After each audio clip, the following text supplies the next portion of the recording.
आती हूँ।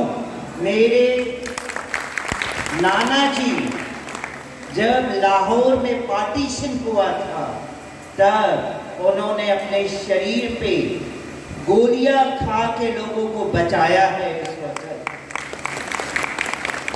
मेरे पापा की ब्रदर जिन्हें चाचा कहते हैं हम, बड़ौदा में जब कर्फ्यू लगा था तभी भी उन्होंने अपने शरीर का आत्मदाह या कहते हैं ना शहीद हो गए लोगों को बचाने के लिए। आज बड़ौदा में सरदार भाई पटेल मार्ग है, वहां पे उनका स्मृति मार्ग बनाया गया है मेरे पापा के ब्रदर का।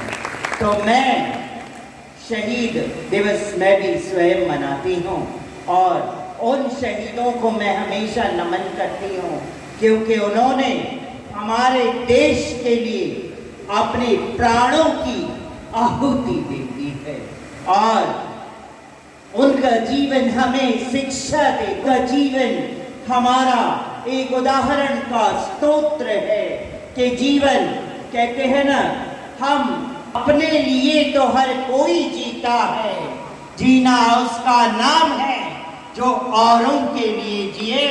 ये हम नमन शहीदों के जीवन से हमें ये शिक्षा मिलती है।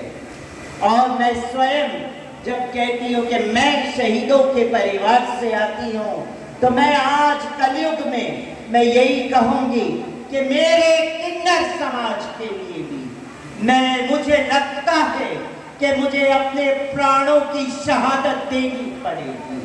क्यों देनी पड़ेगी?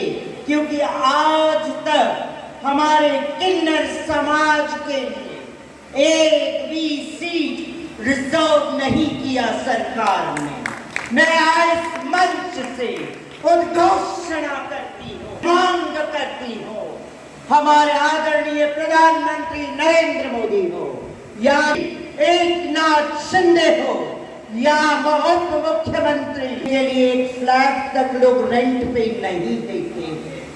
वो बेचारे कैसे कहाँ रहते होंगे?